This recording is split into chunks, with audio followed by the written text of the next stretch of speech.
Bonjour à tous. Je viens de recevoir une question portant sur le direct que j'ai effectué hier.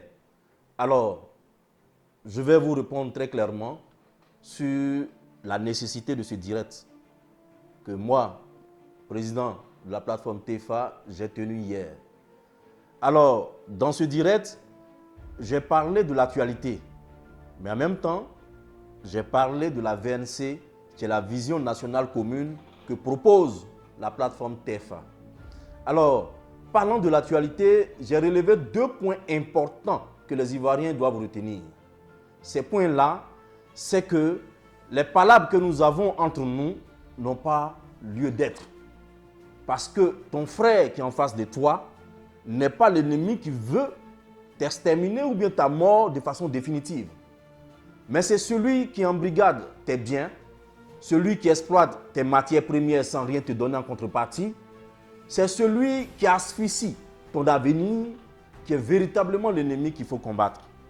En la matière, nous avons dit hier qu'il y a urgence, que les Ivoiriens se réveillent.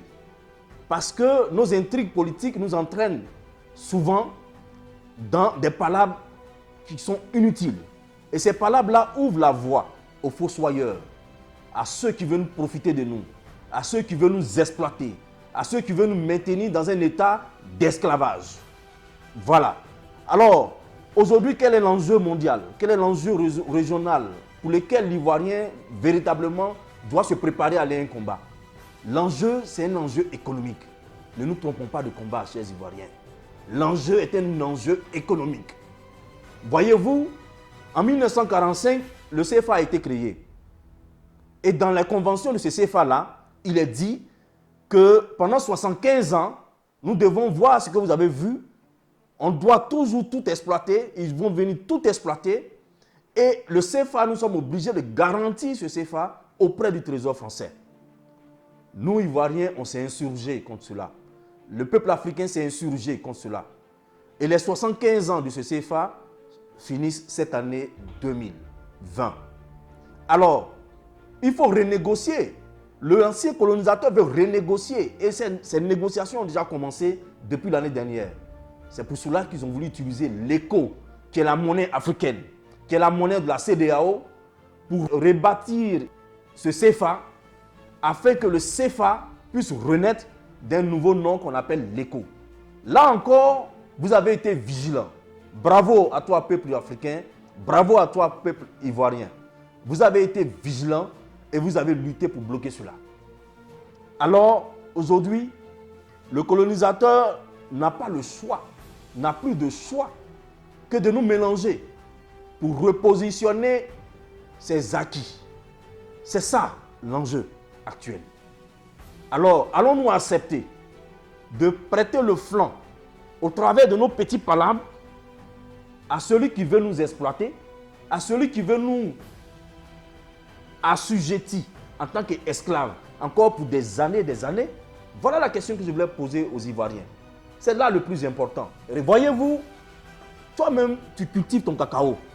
Toi-même, tu cultives ton anacarde. Et puis, c'est celui qui vient acheter qui doit fixer le prix. Comment tu peux t'en sortir avec? Comment tu peux t'en sortir? Quand toi, tu vas vendre quelque chose au marché, c'est l'acheteur qui fixe le prix. Comment tu peux t'en sortir avec? C'est ça l'esclavage. Chers frères, ne nous trompons pas de combat. C'est ça l'esclavage. L'esclavage, c'est quand tu produis quelque chose qui fait des autres des milliardaires et toi, cette chose-là t'appauvrit. C'est ce qui se passe chez nous. L'or, diamant, manganèse et autres, c'est où on tire? Ce n'est pas chez nous. Sommes-nous riches pour autant? Non. Qui est riche? C'est celui qui exploite cela. Alors, ne nous trompons pas de combat. Dès maintenant, l'Ivoirien peut se dire, mes matières premières ne sortiront plus de chez moi, nous allons les transformer sur place. C'est pour avoir cette liberté-là de transformer nos matières premières sur place, c'est ça qui doit être le bon combat que nous devons mener. Donc, ne nous trompons pas, ne faisons pas des palabres qui vont aider les autres à venir mieux nous exploiter. Voilà, c'est pour cela que hier, j'ai lancé cet appel-là dans le direct, demandant aux Ivoiriens de se retrouver, de sceller l'union sacrée et de s'entendre. Parce que le fossoyeur est autour de la Côte d'Ivoire et cherche à nous exploiter. Voilà les points que j'ai énumérés hier en me limitant simplement au point sur la monnaie. Je voudrais encore dire aux Ivoiriens que le vrai ennemi, il est autour de nous. Le vrai ennemi, ce n'est pas l'autre qui est dans l'autre parti politique, mais le vrai ennemi, c'est celui qui veut piller notre avenir, piller notre indépendance économique. C'est cela, le vrai ennemi. Alors, quand je parle de la VNC c'est quoi? La vision nationale commune du TFA préconise que ici même et maintenant, les Ivoiriens passent à la transformation locale de nos matières premières. Parce que l'ennemi, il est en train de tourner. Comment faire pour nous exploiter? Mais il faut très clairement lui dire, désormais, nos matières premières, notre cacao, notre EVA, tout ce que nous produisons, nous allons les transformer sur place. Pour qu'ils comprennent que nous avons les yeux ouverts. C'est ça, la vision nationale commune. Et en seconde position, nous disons que les pays africains, et notamment la Côte d'Ivoire, n'a plus besoin de dettes pour développer son tissu industriel.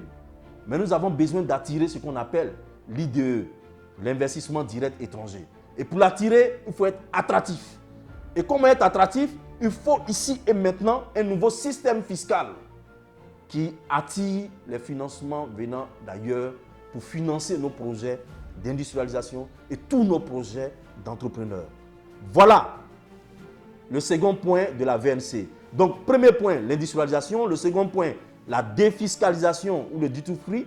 Et le troisième point, il faut simplifier les systèmes administratifs qui freinent souvent l'investissement. Alors, si la Côte d'Ivoire adopte cela, si mon pays adopte cela, nous allons être un Dubaï bis en Afrique de l'Ouest. Nous allons être le Singapour de l'Afrique de l'Ouest. C'est cela notre vœu. Et dès l'instant où vous devenez le Singapour de l'Afrique de l'Ouest, aucune multinationale n'osera vous provoquer. Parce qu'ils savent que vous êtes devenu fort, économiquement fort. Voilà le message que le TFA compte lancer, que nous lançons à tous les Ivoiriens pour leur dire l'ennemi, ce n'est pas le gars du parti politique FPI ou PDCI ou RDR ou RHDP ou GPS. L'ennemi, c'est celui qui nous exploite, celui qui veut nous assujettir économiquement. C'est lui le vrai ennemi. Ce n'est pas au plan politique. Alors, réveille-toi, Ivoirien. Réveille-toi. Ne te laisse pas avoir. Tu es trop intelligent pour cela. Si on te donne une arme, prends, garde chez toi, mais n'applique pas. Si on te donne une machette, ne va pas découper ton frère. Mais cherche à devenir indépendant économiquement. C'est ce que nous sommes en train de mener comme combat. Le combat, il est ailleurs. L'ennemi, il est situé en dehors de chez nous. C'est lui-là qu'il faut dévancer en adoptant la VNC que nous proposons pour que la Côte d'Ivoire devienne indépendante au plan économique. Merci beaucoup et passez le message. Merci.